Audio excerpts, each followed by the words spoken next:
భయ్యా ఇండియా మొత్తం మళ్ళీ ఒక సినిమా గురించి మాట్లాడుతుంది, నెట్టేసుకుంటది. ఆ సినిమా మరేదో కాదు, మన తెలుగు సినిమా, అదే మిరాయ్. తెలుగులో కాలర్ ఎగరేసుకుని చెప్పే సినిమా మన మిరాయ్ భయ్యా. బాహుబలి తర్వాత చాలా సినిమాలు ఆ సినిమాని మ్యాచ్ చేయడానికి ట్రై చేసి ఆ ప్రాసెస్ లో కథను పక్కన పెట్టేసి గ్రాండియర్ గా సినిమా తీయడంపై దృష్టి పెట్టారు.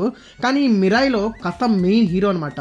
ఈ visual effects, background score and actors performance అనేవి కథకి సపోర్టింగ్ ఫంక్షన్స్ లాంటివి. One of the best screen play in recent times అని చెప్పుకోవచ్చు. Especially second half, pre interval scenes, climax, అబ్బా గూస్ బంప్ స్టఫ్ అంతే. ఫస్ట్ 40 minutes సెటప్ అవడానికి time తీసుకుంటుంది. అక్కడి నుంచి మాత్రం అరాచకం భయ్యా. ఒక్క ముక్కలో చెప్పాలంటే రోమాలు లెక్కబడుచుకుంటాయి భయ్యా. 60 crores బడ్జెట్ లో 600 crores రేంజ్ విఎఫ్ఎక్స్ క్రియేట్ చేశారు.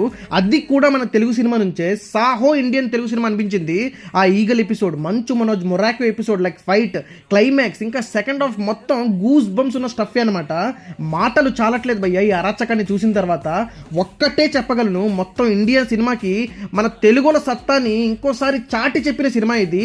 సాహో తెలుగు సినిమా, జిందాబాద్ తెలుగు సినిమా. ఇక యాక్టర్స్ పర్ఫార్మెన్సెస్ విషయానికి వస్తే, మంచు మనోజ్ అన్న విలన్ ఇందులో చాలా డిగ్నిఫైడ్ గా భైరవంలో ఓవర్ యాక్టింగ్ చేశాడు కదా, అవేమి ఇందులో కానరాకుండా సట్టల్ పర్ఫార్మెన్స్ ఇచ్చాడు భయ్యా.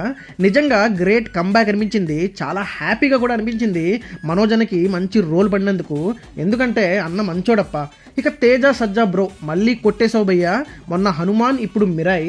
టాలెంట్ ఉంటే దేన్నైనా సాధించొచ్చు అని ఇంకోసారి నిరూపించాడు బ్రో. ఎస్పెషల్లీ యాక్షన్ సీక్వెన్సెస్లో అయితే పిచ్చి పీక్స్ మనోడు. కామెడీ సీన్స్లో కొంచెం అవసరమా అనిపించింది. ఇక శ్రేయా శరణ్ గారు తన మొత్తం కెరియర్లో ఇదే పర్ఫార్మెన్స్ ఓరియంటెడ్ రోల్ అనిపించింది నాకు. గొప్పగా చేశారు కూడా ఆవిడ. మిగతా యాక్టర్స్ కూడా సూపర్గా చేశారు. ఎస్పెషల్లీ జగపతి బాబు గారికి మంచి రోలే పడిందనమాట. ఇక captain of the ship and cinematographer 2 mister Karthik Ghattamaneni Telugu cinema గర్వించదగ్గ టెక్నీషియన్ కమ్ డైరెక్టర్ అవుతాడు. రాసి పెట్టుకోండి, సినిమాతో ప్రూవ్ చేశాడు కూడా. ఇప్పుడు సినిమాలో యాక్షన్ సీన్స్ ఎప్పుడు పడుతాయంటే దానికి తగ్గ ఎమోషన్ బ్లెండ్ అయినప్పుడు. ఈ విషయంలో మాత్రం కార్తిక్ అన్నకి స్టాండింగ్ ఓవేషన్ ఇవ్వచ్చు. Music by Gaura Hari.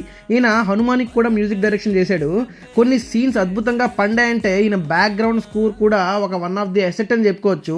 Background score అంటే మరీ లౌడ్గా చెవుల నుంచి రక్తం వచ్చినట్టుగా అయితే లేదు. సీన్కి ఎంత అవసరమో అంతే మ్యూజిక్ ఇచ్చి గూస్ బంప్స్ తెప్పించాడంతే. ఓవరాల్గా మన తెలుగు సినిమా నుంచి ప్రతి తెలుగోడు గర్వపడే సినిమా అదే మన మిరాయ్.